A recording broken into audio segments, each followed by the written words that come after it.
Good day everyone! Today we are going to report about one of the expressive macro skills called writing. So at the end of the discussion, it is expected that the students will be able to learn about the following. First, nature and purposes of writing. Second, mechanics and process of writing. Third, concerns and strategies in pre-writing, drafting, revising, editing, and proofreading and publishing. Fourth, lesson design in teaching writing. Fifth, materials and resources in teaching writing. Sixth, performance and portfolio-based assessment in teaching writing. And lastly, feedbacking in assessing writing. So the group 2 members are the following: DUMOTAN ZHYRA, EDULSA Angela, ESCLAMADO RONALD, HINGGAY RIAN, HULAGPOS JABONERO JEMUEL, LANDAYAN Christine, and LOLONG RHEA CHELSAE, as well as LOPEZ KARK PAGTALUNAN. Before we start the discussion, I will first read the quote of Dr. Rowe, which states that writing is an exploration. You start from nothing and learn as you go. This suggests that the act of writing is a process of discovery and learning. When you start writing, you begin with nothing but an idea or a blank page, and as you write, you explore that idea or topic further. Overall, this quote encourages writers to embrace the process of writing, to be curious and open to new ideas, and to be willing to explore and learn as they go. Now let's start. So what is writing? As we all know, writing is a form of communication that uses written words and symbols to convey meaning. It is a way of expressing ideas, thoughts, and feelings through language, and it has been a fundamental aspect of human communication for thousands of years. Why is it an expressive macro skill? Writing is an expressive macro skill because it allows individuals to share their thoughts, emotions, and ideas with others through written language. Whether for personal or professional purposes, writing provides a powerful means of communication and self-expression. What is the importance of writing? Writing is an important skill that plays a crucial role in personal and professional development. Here are some key reasons why writing is important. The first one is communication. As I had mentioned earlier, writing is an important form of communication that allows us to express our thoughts and knowledge to others. The second one is self-expression. Writing provides an outlet for self-expression and creativity. It allows us to explore our thoughts, feelings, and experiences in a way that can be shared with others. Third, learning.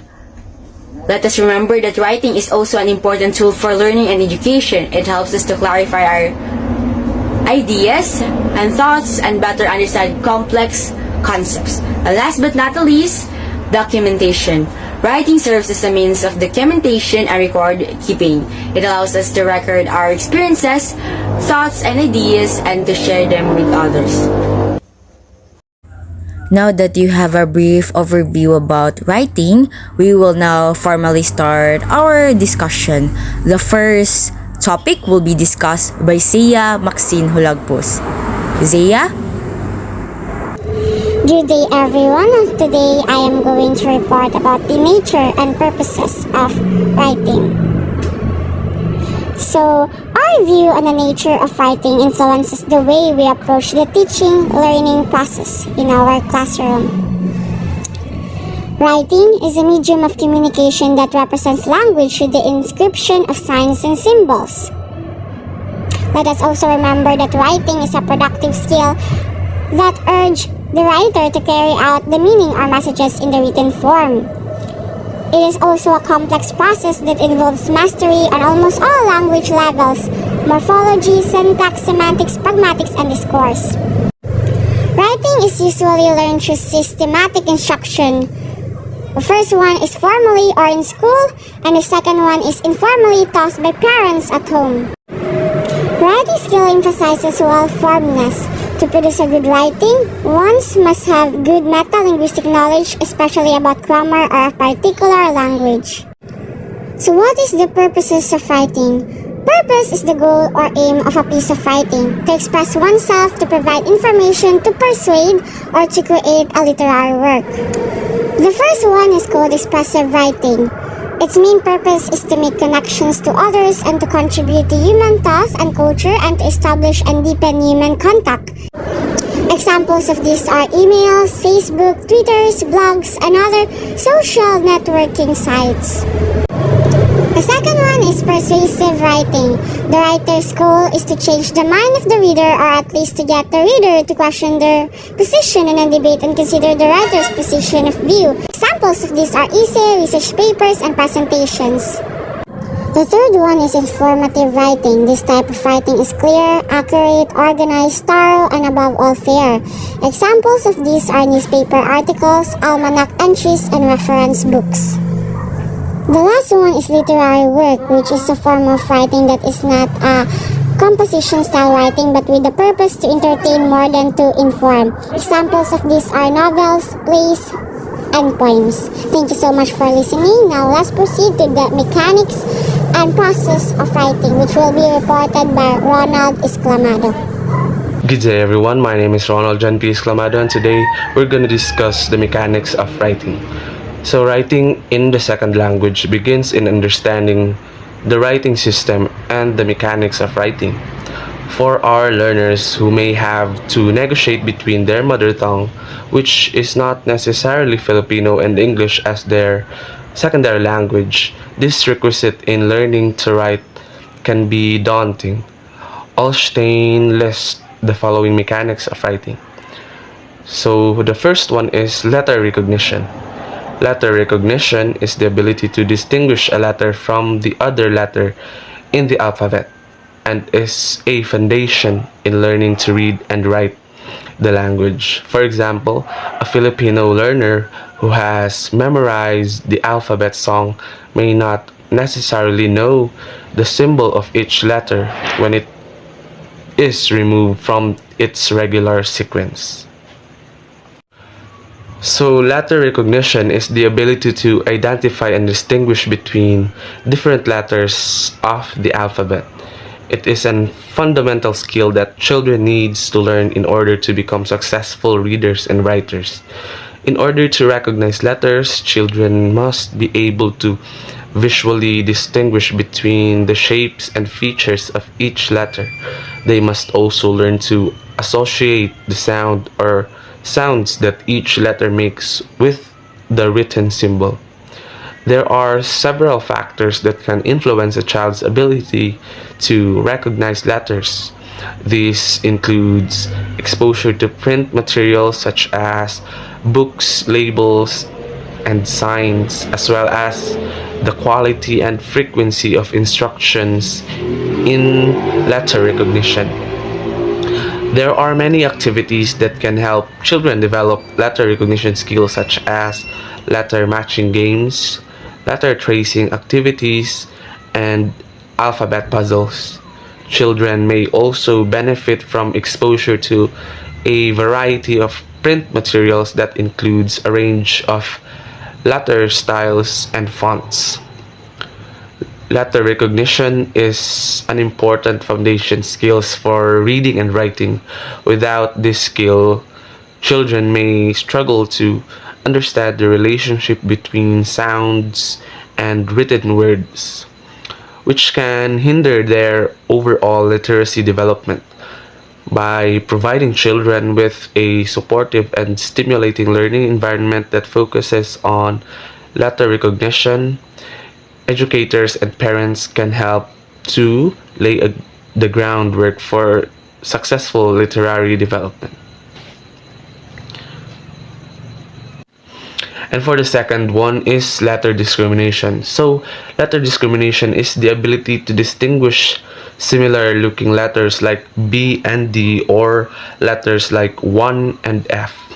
Letter discrimination refers to the ability to distinguish one letter from another based on their visual and or auditory features. This skill is important for reading and writing, as it allows individuals to accurately recognize and differentiate between letters and words. In order to discriminate between letters, individual must be able to identify and compare the unique features of each letter, such as its shape, size, orientation, and position within a word. They must also be able to differentiate between similar letters such as B and D or P and Q. Letter discrimination is a complex skill that requires practice and reinforcement.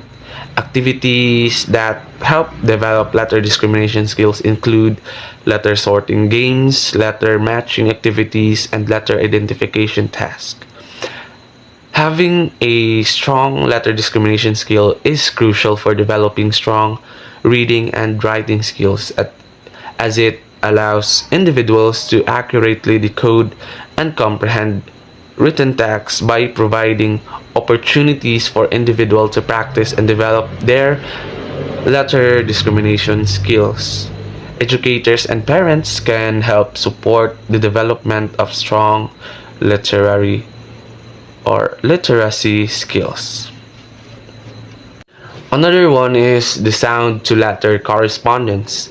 This mechanic in writing refers to the matching of the sound with the letter or symbol. English phonetics can be a challenge to Filipino learners because they have sounds or phonemes that do not correspond with their sound. Taken for example, the f sound being spelled as GH in the word laugh, the voiced and voiceless TH in though and thought. Sound to letter correspondence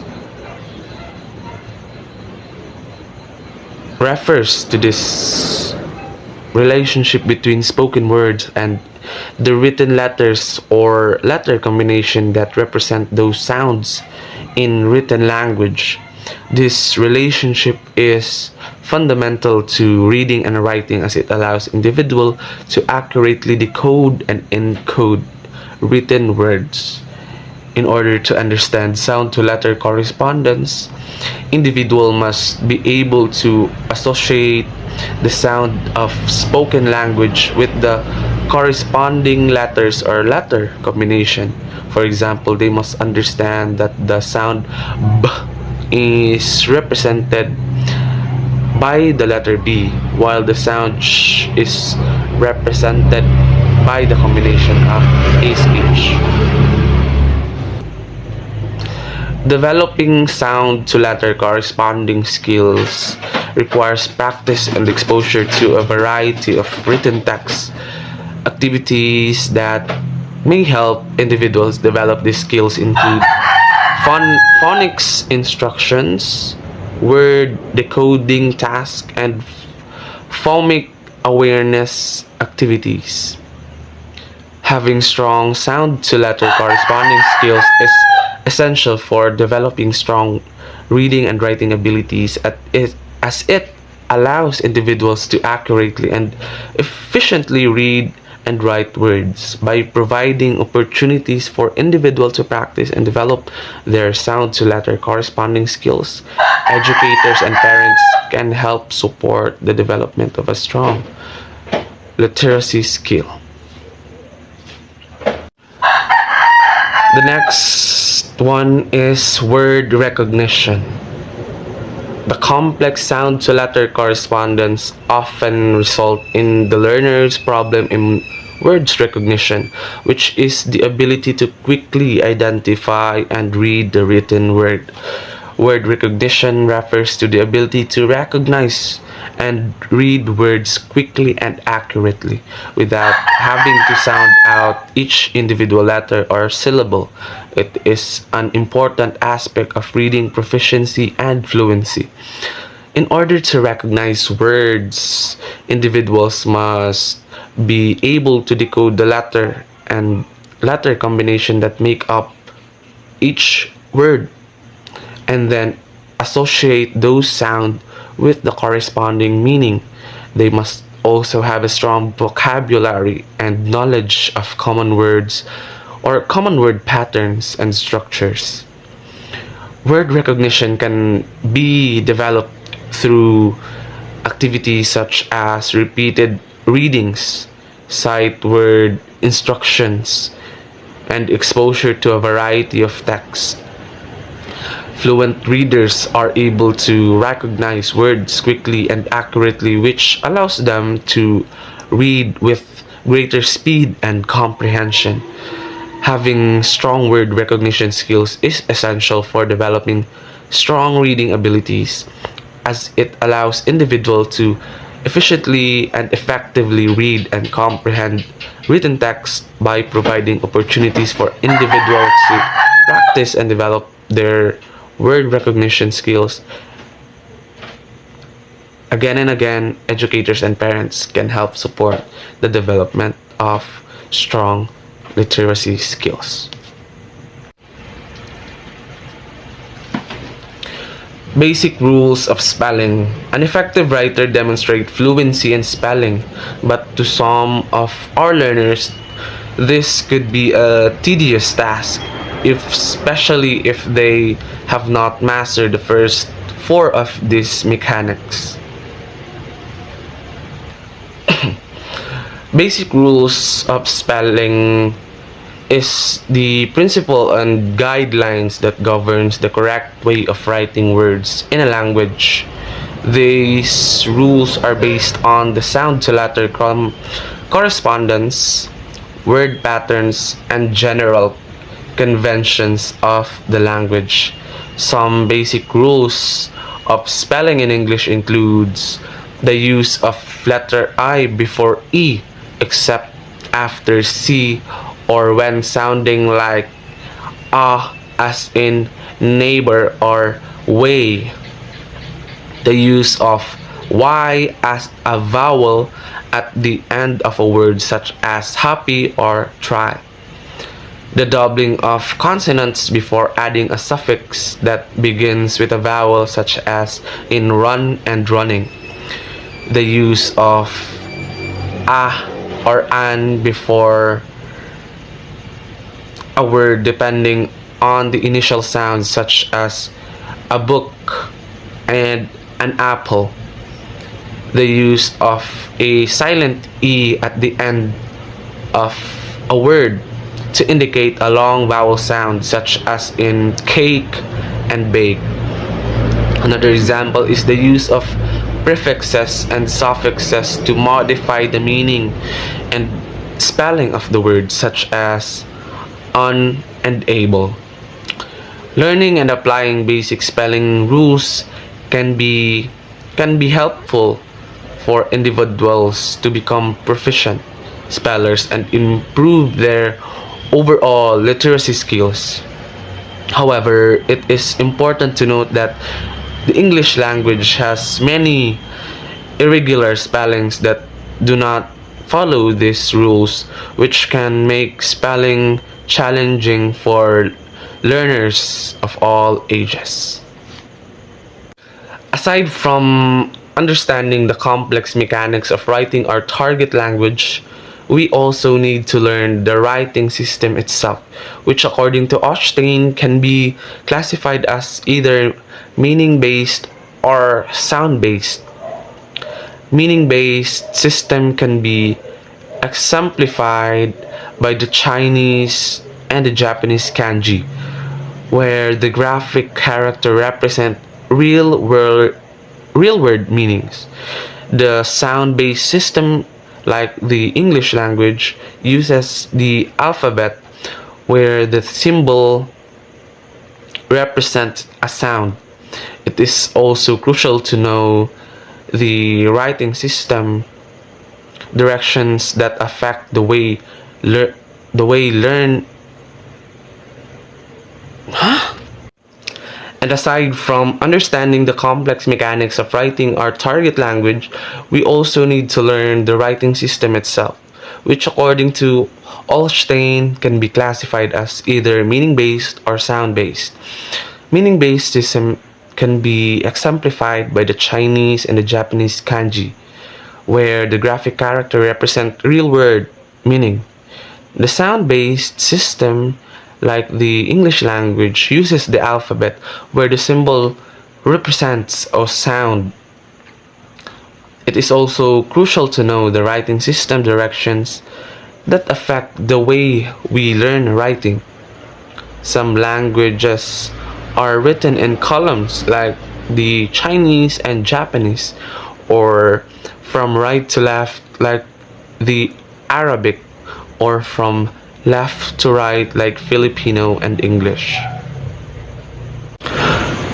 In conclusion, the mechanics of writing are essential to effective written communication. Writers must pay close attention to grammar, punctuation, spelling, formatting, letter recognition, letter discrimination, word recognition, sound-to-letter correspondence, to ensure that their message is conveyed clearly and accurately to the intended audience. By carefully considering these elements, writers can produce high-quality written contents that effectively communicates their ideas and thoughts. And that would be all for my topic. Thank you very much. So hello everyone, my name is HINGGAY, and at this juncture we're going to talk about the concerns and strategies in pre-writing, drafting, revising, editing, proofreading, and publishing. So let's talk about the writing process, which is writing is a process that involves several distinct steps, which is those I mentioned earlier: the pre-writing, drafting, revising, editing, proofreading, and publishing.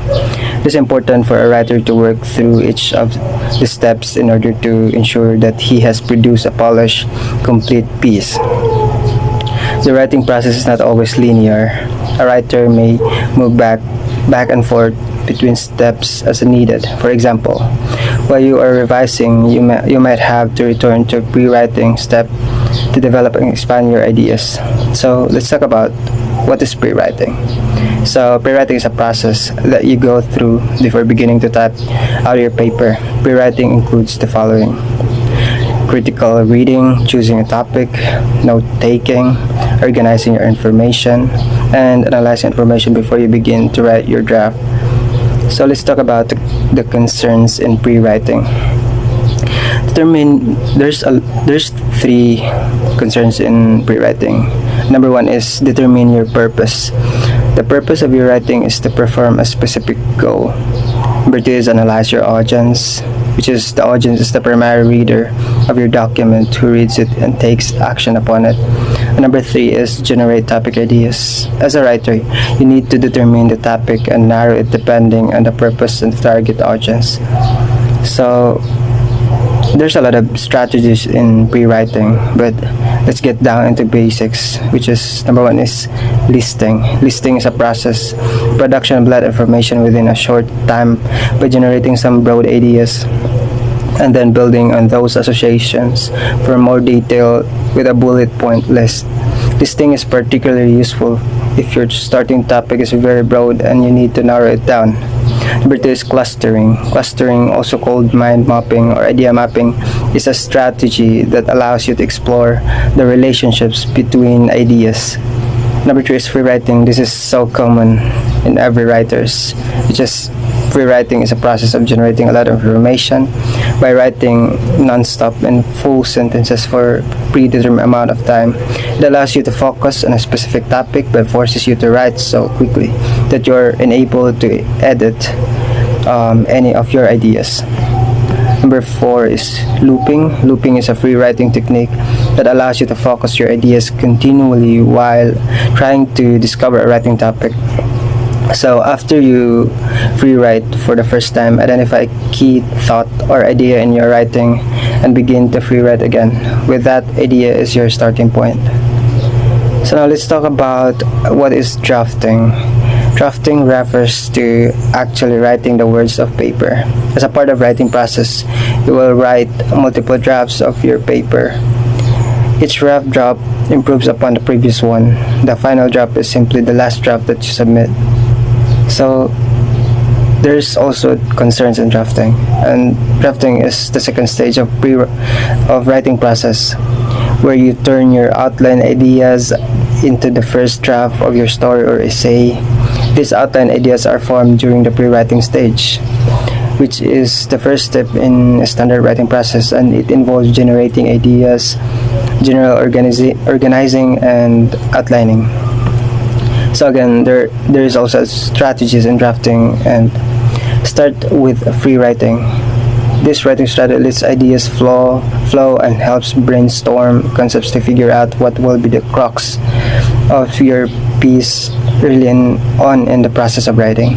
Structure your information. For example, if you're writing a personal essay, find your thesis statement before you begin your introductory paragraph. Solidifying your point of view gives you an avenue to narratively work your way down, figuring out which pieces will go where. Elaborate on ideas. Flesh out the meat of your essay or story, supplementing the topic sentences of each body paragraph with research pertinent information. And write a complete draft. The drafting process shouldn't take too long. The idea is to quickly put down and organize your ideas from start to finish, which is not only good for time, but for the writing. And lastly, ignore the urge to proofread. So yeah, perfect spelling and sentence structure aren't necessary while drafting. Just organizing and detailing the information for your intended audience. Worry about the page or word count during the second or third drafts. So now let's go to revising. So what is revising? Revision or revising is a process in writing of rearranging, adding, or removing paragraphs, sentences, or words. Writers may revise their writing after a draft is complete or during the composing process. Revision involves many of the strategies known generally as editing, but also can entail larger conceptual shifts of purpose and audience as well as content. So, concerns in revising. Writers commonly relates to this following: reconsidering your arguments, reviewing your evidence, refining your purpose, reorganizing your presentation, reviving stale prose. And then there's also strategies in revising, and these are: create a reverse outline of your draft. This is making an outline after your paper has been written, and it will help you to see your draft's structure and logical flow. Highlighter approach. Using a highlighter or highlighters on your draft can help you to better visualize where certain information is located in your draft and how that information is working as a whole throughout your writing. Cut and rearrange. Using scissors, cut your paper into individual paragraphs. Each paragraph becomes its own piece of paper. And develop a checklist based on your assignment, prompt, or guidelines for your specific piece of writing. Paragraph level revisions. To make sure each paragraph is well organized and effective, look at each paragraph individually, examining the following elements. And then finally, get a reader's response. This is very crucial if you're writing, because have someone else read your writing and give you feedback. Can they easily follow your logic? Where are they confused? Or where do you need to make connections for the reader? And that is all. Thank you so much for listening. The next reporter will be JEMUEL, and this topic is all about the continuation of editing, proofreading, and revising. Good morning everyone, my name is JEMUEL, and today I'm going to discuss about editing, proofreading, and publishing. First is, what is editing? When you think of editing, what is the first thing that comes to your mind? Many people view the main task of editing as finding and fixing grammar or spelling mistakes. However, editing is much more. Editing is a process that involves revising the content, organizing grammar, and presentation of a piece of writing. The purpose of editing is to ensure that your ideas are presented to your reader as clearly as possible. These are the concerns of editing. Editing is an essential part of any writing process and can involve a variety of tasks such as correcting errors, restructuring content, improving the clarity of language, and ensure consistency of style. It is important to be aware of the potential ethical concerns that may arise when editing, such as bias editing, editing of sensitive topics, and the potential for plagiarism. And when we edit, we have to try catch all of these. The following tips will help you as you edit. Good editing takes time and many passes. You cannot catch all of these errors in one quick pass. Second is, try reading your paper in reverse, from the last sentence to the first sentence. Our brains are really good at reading right through errors. So if we slow ourselves down by reading in reverse, we can catch more errors. Lastly, use your grammar and spell checker, even a resource like Grammarly if you have access to it. But don't trust any of these resources blindly. All of them miss errors. So you have to be responsible for catching your own errors. Next is proofreading. What is proofreading? Proofreading is a process of reviewing the final draft of a piece of writing to ensure consistency and accuracy in grammar, spelling, punctuation, and formatting. Proofreading is the final stage of the writing process when the paper is evaluated for mechanical correctness, such as grammar, punctuation, spelling, omitted words, repeated words, spacing, and format, and typographical errors. You should proofread only after you have finished all of your other revisions and editing. Having a proofreader means catching those mistakes and ensure that all of your documents copy is pristine and clear before you submit it. So, what are the concerns of proofreading? Proofreading is the process of ensuring that written work is free from errors, typos, and inaccuracies. It also involves making sure that the formatting, structure, and the style of text is consistent, correct, and meet the requirements of the intended audience. When proofreading, there are several key concerns that must be addressed. These include accuracy, making sure that the text is free of spelling mistakes, typos, factual inaccuracies, and grammar errors. Clarity, ensuring that the text is easy to read and understand without any ambiguity. Consistency, checking that the formatting, style, and the structure of text are consistent throughout. Audience, making sure that the content is relevant and accessible to the intended audience. Tone, ensuring the language used is appropriate for the intended audience and context. And these are proofreading techniques. First is concentrate. Get rid of the noise and other distractions. You will catch more errors if you are focused. Second, make a list of errors that you commonly make and keep an eye out for them. Third, have your resources close to you so you can easily look up anything that you are unsure of. Helpful resources include dictionary, thesaurus, and handbooks. Third, double check everything like proper names, citations, punctuation, page numbers, header, and fonts. Lastly is read slowly and carefully. Next one is publishing. Publishing is a process of producing and releasing a book, magazine, website, or other form of content for public distribution. It involves the steps of editing, designing, printing, and marketing the content. Authors and content creators can share their work with a wider audience. And these are the concerns of publishing. There are several potential concerns when it comes to publishing content.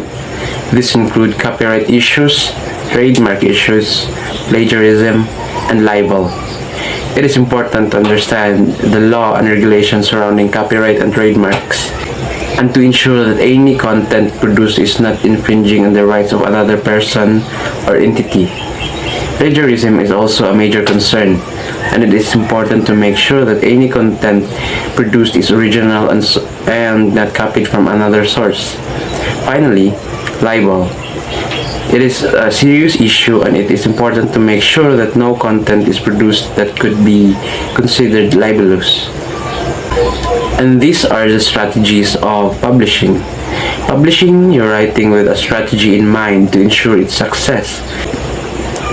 Here are the few tips to get you started. First, research. Do your research to find the best platform to publish your writing. This includes researching different publications and their audiences and consider the types of content they publish. Second, edit. Make sure your writing is polished and free of errors by proofreading and editing it. Third, network. Reach out to other writers and publications in the same industry as you. And finally, engage. Reach out to your readers and engage with them to get feedback and see what else they might be interested in reading. And that's all for my topic. Now let's move on to the next reporter. As we all know, teaching writing requires careful planning. Whether we use a product or process approach or a combination of these approaches, we need to design our writing instruction judiciously.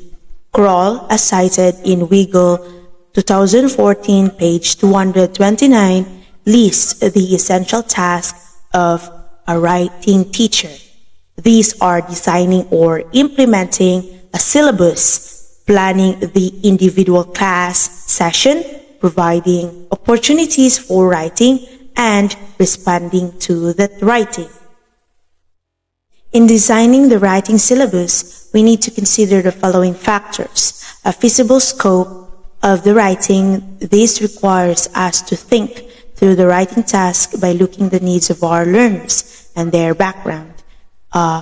We must give them writing tasks that they can manage in terms of breadth and depth. So, as a teacher, we really need to consider factors in designing a syllabus. Kasi through this, we know the capabilities of a student and kung efficient ba ang syllabus na we made for them. B, a writing task that promotes academic integrity. In this age of copy and paste, we need to prepare writing prompts or assignments that deter students from plagiarizing written outputs. In most cases, we do this by making the consequences clear to them and equipping them with paraphrasing and summarizing skills. So yes, I agree with this one. Have you ever experienced na yung teacher niyo gave you writing prompts, tapos you will have to continue the prompt as an assignment? So if yes, as what I explained, this is the way na ang ating teachers created para mag-iwas tayo sa pag-plagiarize in our written outputs. C, the suitable scaffold for the given task. Wilfong 2015 stated that a teacher should not assign writing without previous work on the genre, have students write without exposing them to readings from the genre, nor have writing be an isolated individual activity in your classroom. Yes, as a teacher, we need to, before we assign na mag-write ang students about something, especially there is a genre, it's very important na i-expose natin yung mga students to the different genres before we ask them to write about fairy tales or something else. Kasi if we will not expose them, they would be confused, especially kung ano yung isusulat nila in their assignment. A specified topic, genre, and purpose, we may negotiate the topic with our learners.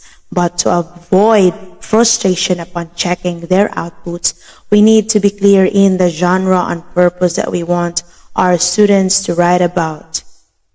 Yes, like I said previously, kailangan natin jud mag-make sense to our students on what genre we will ask them to write. Kasi it's not only the students will be confused, as well as tayong mga teachers will also be confused. Like, we ask them to write fiction, baka there's students who will write non-fiction, di ba? If that makes sense. So, kailangan jud nato clear sa students on what genre we will ask them to write. A clear rubric of evaluation. A well-defined rubric guides the learners in accomplishing their tasks. So, to avoid a lot of mistakes, it's very important na mag-give sa students ng rubrics to follow. Because, as we all know, we're students to write, so the given rubrics will help us follow or guide, especially when we are writing, and also para mag-better ang atong content sa unsa atong gisulat. And lastly, a reasonable set of deadlines. Just as we need to give them feasible scope, we also have to set realistic deadlines. We can set deadlines in stages to provide immediate feedbacks to their outputs and avoid severe errors in content and organization. So yeah, I agree. As a teacher, we have to give students an ample time to create and finish the writing tasks sa ating mga students. Kasi when we give students deadlines, kita mga teacher will also have time na mag-check and mag-give og feedback sa ilahang gisulat.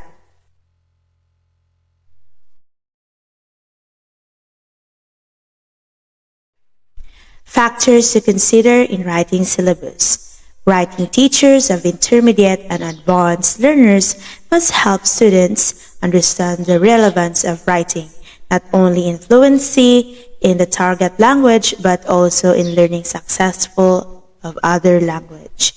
Knowing that writing is a both social act and development cognitive test, teachers can raise the students' awareness of the different writing tasks they have to hurdle in an academic setting. Noel, Cookies, and Booster 2007 asserted the importance of writing as a tool of learning so that teachers have to engage the learners in the writing tasks commonly required in other disciplines. These include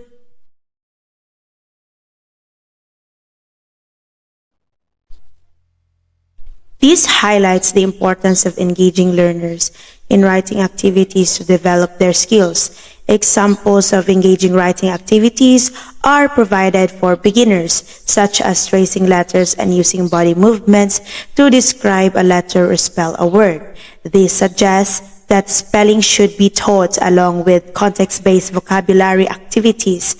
The study of Priestley et al. 2007 found that effective writing classes involve motivating activities such as posting learners' outputs on the wall. Tompkins 2008 described how a teacher encouraged young children to write by hanging images hinged on a theme and having students write something about the image by inserting descriptive words.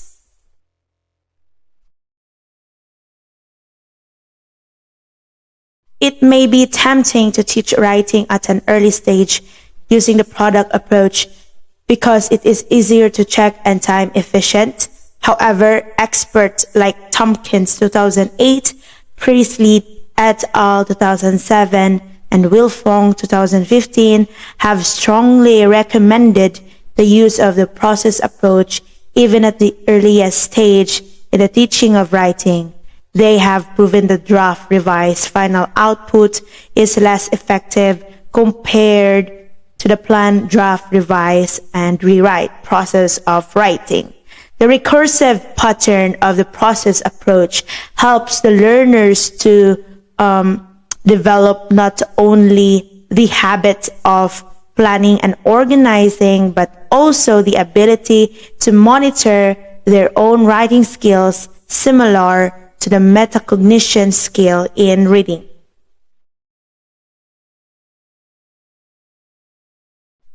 Experts consider it a serious offense to require learners to write on topics with proper context. As teacher of writing, it is best to incite students to write by providing not only the motivation but also the scaffolds to writing effectively. This could be done by providing plenty of varied reading materials that could serve as their source or model for content and opportunities for authentic writing. A greetings or dedication corner where students can write message for each other. Balancing writing as process and as a product, Tompkins 2008, page 22, has the following summarized strategies for teaching writing in elementary years.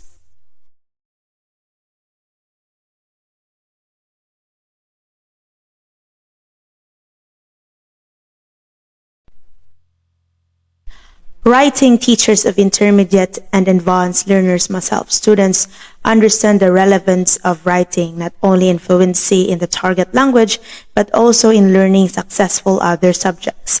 Knowing that writing is both a social act and development cognitive task, teachers can raise the students' awareness of the different writing tasks they have to hurdle in an academic setting.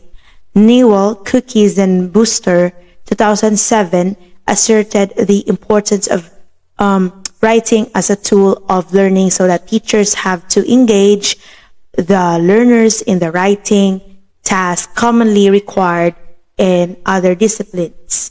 This includes A. Note-taking, a skill in extracting and recording relevant information from different types of text for future use. B. Reporting, an ability to recount and write the events that transpired, for instance, in a laboratory experiment, field trip, or group activity. C. Summarizing, a skill in looking for patterns across a range of events and ideas and presenting the information most concisely. D. Analyzing, an ability to break down ideas, note details, and determine relationship and causality. E. Journal writing often means self-expression and reflection. And lastly, F. Creative writing, literary writing such as short stories and poetry that provides personal and imaginative ways of exploring ideas and experiences. Echoing this idea of contextual and meaningful writing task for the learners, Wilfong 2015 narrowed these tasks into 3 genres that a teacher can use as a guide in organizing writing lessons. These genres are narrative, recounts factual events or tales as fictional story, informative, involves factual information, and argumentative, appeals to reason or emotion. Good day everyone, I am DUMOTAN SOFIA, and in this part we will be tackling about materials and resources in teaching writing. So first, what is resources? Resources are tools that every ESL, EFL, or TESOL teacher uses daily in order to enhance the language learning environment, motivate students, or assist in student comprehension. They are tools to help teachers in whatever approaches and techniques they have chosen to use and offer students an amazing variety of routes for learning and discovery. Resources can be found in the library, in the classroom or workplace, in the internet like YouTube videos, clips, and research. You can also buy your own resources. You can create your own resources just like visual aids, or you can even present authentic materials in the classroom. Examples of resources are coursebook, dictionary, handouts or worksheets, CD or cassette or DVD player, the photocopier, authentic printed materials, maps or chart, and computer. Another example of resources is the board. The most versatile piece of the classroom teaching equipment is the board, whether the more traditional, the chalkboard, a green board, or a whiteboard, or an interactive whiteboard. They provide a motivating focal point during the whole class grouping. Another example of resources is overhead projector or OHP. OHP is used to display information to the class. The OHP also allows teachers to make a text or picture instantly available to the whole class. Finally, it offers variety and can be used to change the pace at any point in the lesson, aiding concentration and providing a useful role in discussions, role plays, and many other pair, group, or whole class activities. Another example is the visuals, flashcards, wall pictures, cue cards, photographs, or illustrations. Visuals help students retain information for no longer period of time, providing an example to think about concepts, increasing the students' vocabulary, helping students gain a proper view of topics and concepts. Another example is RHEA. Real-life materials or everyday materials used to enhance the student learning process. RHEA enables learners to make connections to their own lives as they try to make sense of new concepts and ideas. This resource or strategy brings the perspective central text to life for students by using everyday objects during the read aloud. Another example is TV or DVD and video. They offer the flexibility to pause, rewind, or skip throughout the video to have class discussions or review particular areas. They enable teachers to create a blended classroom. That's all for my topic. Thank you so much for listening. For the next topic, we'll be tackling performance and portfolio-based assessment in teaching. Mr. KARK Lopez will take over the discussion. Good day, everyone. I am KARK Lopez. Today, I'm going to tackle about the topic performance and portfolio-based assessment. Assessment is the process of evaluating the knowledge, skills, abilities, or performance of an individual, group, or organization against specific criteria or standards.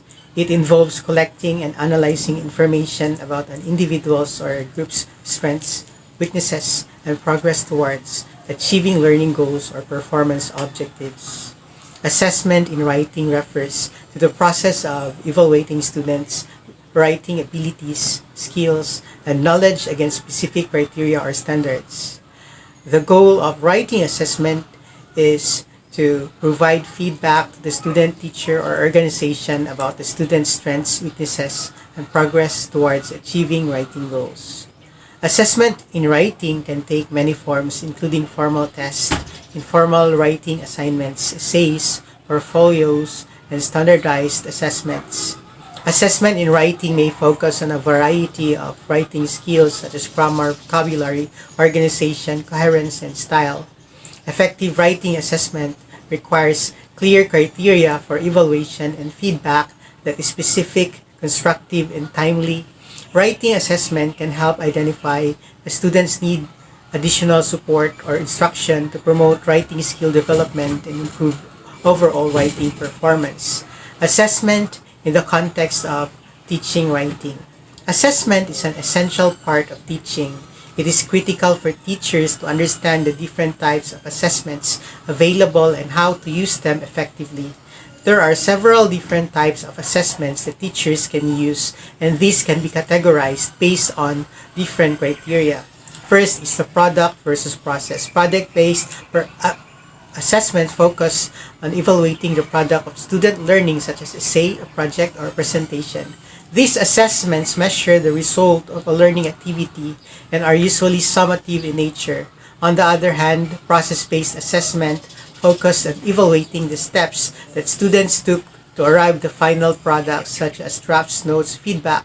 These assessments are often formative in nature, providing feedback to students to help them improve their skills and knowledge. Formative assessment versus summative. Formative assessments are ongoing assessments that occur throughout a learning activity or course, and they are designed to provide feedback to both students and teachers to help guide learning and instruction. These assessments are used to monitor progress, identify areas for improvement, and adjust instruction accordingly. Summative assessments, on the other hand, are used to evaluate student learning at the end of the activity. These assessments are usually high stakes and are used to measure achievement or mastery of a set of learning objectives. Okay, another one is assessment versus testing.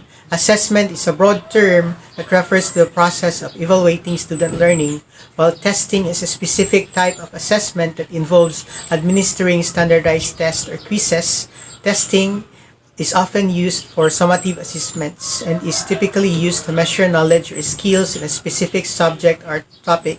In conclusion, assessment is an essential tool for teachers to measure student learning. It can be categorized based on the different criteria such as product versus process, formative versus summative, assessment versus testing.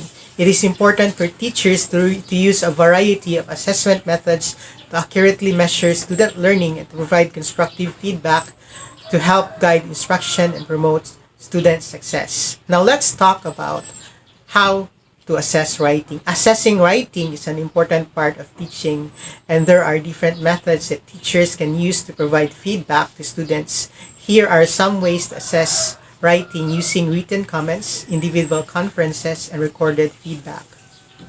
Written comments. Written comments are a common method of providing feedback on student writing. Teachers can use a rubric or grading criteria to evaluate writing and provide comments that focus on specific strengths and areas for improvement. Comments should be specific and targeted, highlighting both the strengths and the weakness of the writing. This method can be time-consuming but is an effective way to provide detailed feedback to students. Individual conference. Individual conference provide an opportunity for teachers to meet one-on-one with students to discuss the writing and provide feedback. This method allows for personalized feedback and can be tailored to specific needs of each student. During the conference, the teacher can ask questions, provide suggestions, and guide the students in setting goals for improvement. This method can be time-consuming, but it is an effective way to provide personalized feedback and to support to students. Finally, is recorded feedback. Recorded feedback is a method where teachers record their feedback on the students' writing using video or audio technology. This method can be effective in providing detailed feedback, and students can review and feedback multiple times. Recorded feedback can also save time for the teacher, as they can provide time while still being able to focus on other teaching tasks.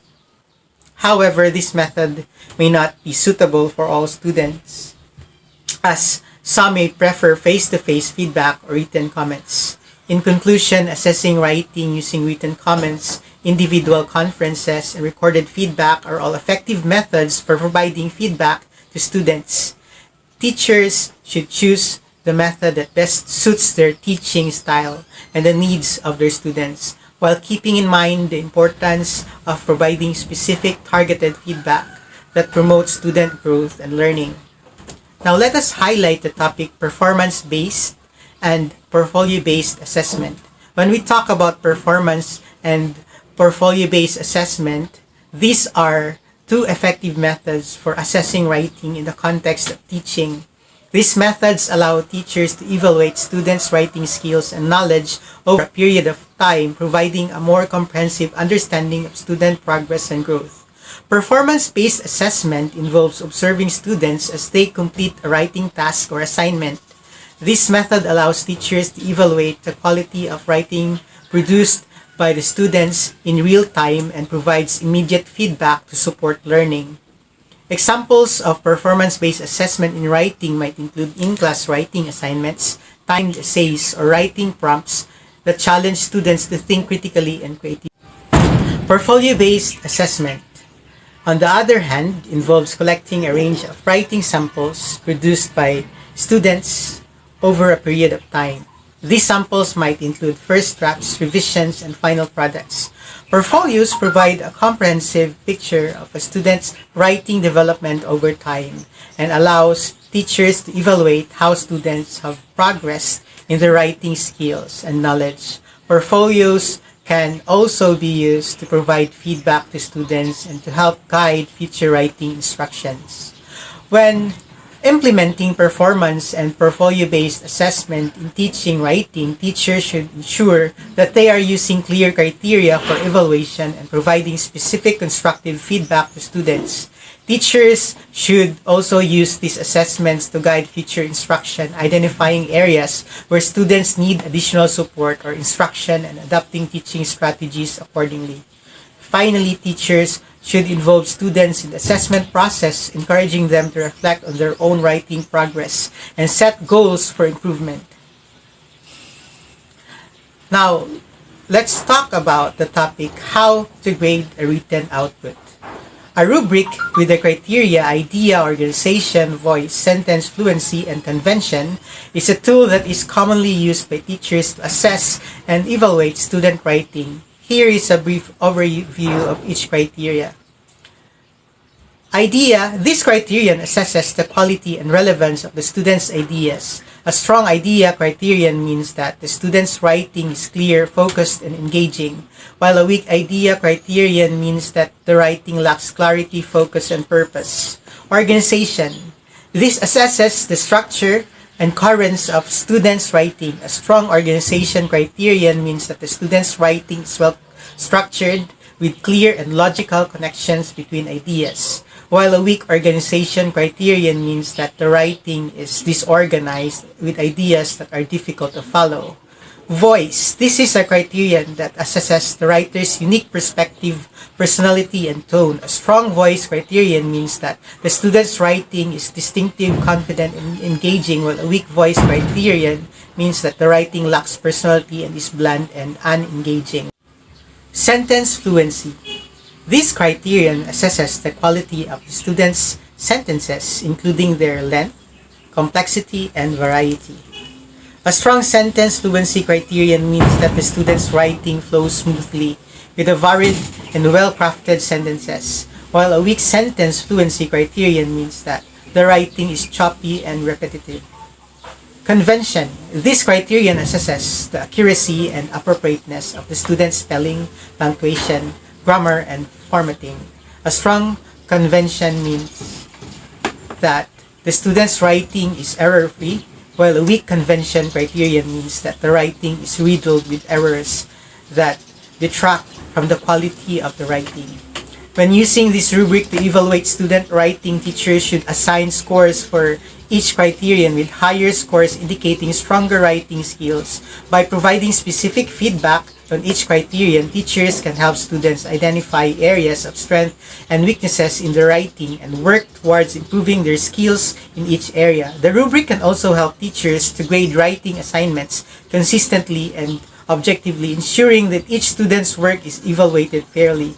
Once again, this is KARK. I hope you were able to pick up something. Thanks for listening. Thank you, Zai. Good morning. My name is Angela, and today I am going to tackle about feedbacking in assessing writing. So let's begin with the question, what is feedbacking in assessing writing? It is addressing students' strengths and weaknesses in writing to have improvement. Giving feedback is equal in doing revisions or editing in writing process. And as a teachers, we should remember that giving feedback is a crucial to writing development since it can affect both negative and positive side of a student writing process. So to give effective feedback, we should be remembered to be sure to know what students to be able to do and why, because this can help you generate a good feedback on the writing process, because this type of a feedback given on any task should depend on the learning goals you have for your students and the purpose for the assignment. So this is where, as a teacher, your feedback depends. So think early on why you want your student to complete a given writing project. So you can ask yourself as a teacher, what do you want them to know, or What do you want your student to be able to know and why? Or how will you know if they reach these goals? Again, these questions will help you generate a good feedback on the writing process. Number two, begin giving feedback in the early writing process. When talking about begin giving feedback in the early writing process,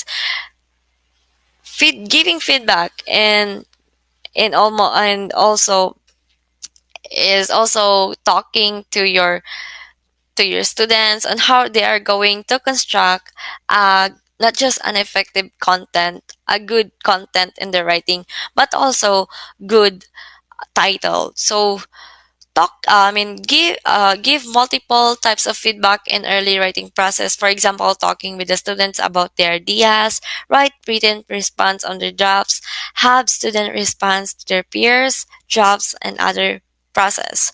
So that is the example of that. You can actually help them on brainstorming on a given project that you want. So help them construct the ideas that they have in the beginning. So number three is that construct opportunities for feedback at various points in the writing process.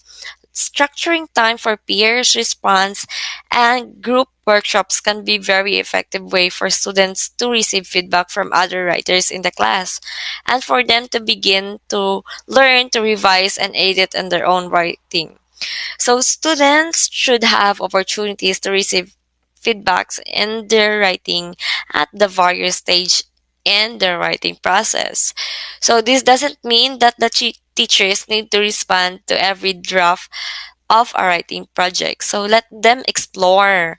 Let them know on how are they going to utilize all those ideas that they have to make it a good writing project. So number four, be open with the students about your expectation.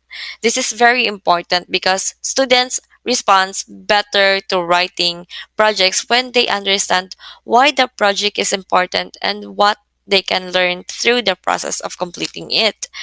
Be explicit about your goals for them as a writers and why these goals are important for their learning.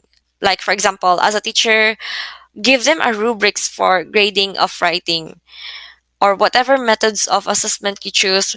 Be sure to let the students know and how are they going to be evaluated about their writing. So number five, do not burden students with excessive feedback. Providing too much feedback can leave students feeling daunted and uncertain where to start in terms of revision.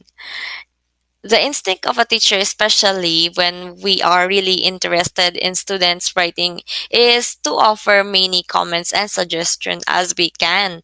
Labi nagtsada gid kayo yung title. But try to choose one or two things to focus when responding to a draft or offer student concrete possibilities or strategies for revision. Dili kay sige lang taghatag og feedback, dili ka to sa sige na tughatag imbes na construct na niya yung ideas, sa sige na tughatag og feedback na messed up na. So lastly, allow students to maintain control over their paper. Again, giving feedback is actually editing, doing revisions, and as a teacher, giving feedback for them as a guidance on how are they going to have effective writing. So assist your students in learning to evaluate their own work and the feedback they get on it. Instead of acting as an editor, suggest options or open-minded alternatives the student can choose for their revision path. Again, let the student maintain control over the paper. Our work is to assess and give a feedback to guide them on how are they going to construct a good paper. So that's all, guys. Thank you so much for listening. Back to you, Christine. Thank you so much, Angela. So in conclusion, teaching poetry is an essential component in developing students' literacy and critical thinking skills. Poetry provides a unique opportunity for students to engage with language and explore complex themes and emotion. Assessment in teaching poetry is also essential to ensure that students are meeting learning objectives and to evaluate their progress. By incorporating various assessment methods such as rubrics and creative projects, teachers can thus encourage students to engage with poetry and develop their own interpretations. Overall, teaching poetry can be a rewarding and enriching experience for both teachers and students. Thank you so much for listening, and we hope that all of you were able to learn something. God bless.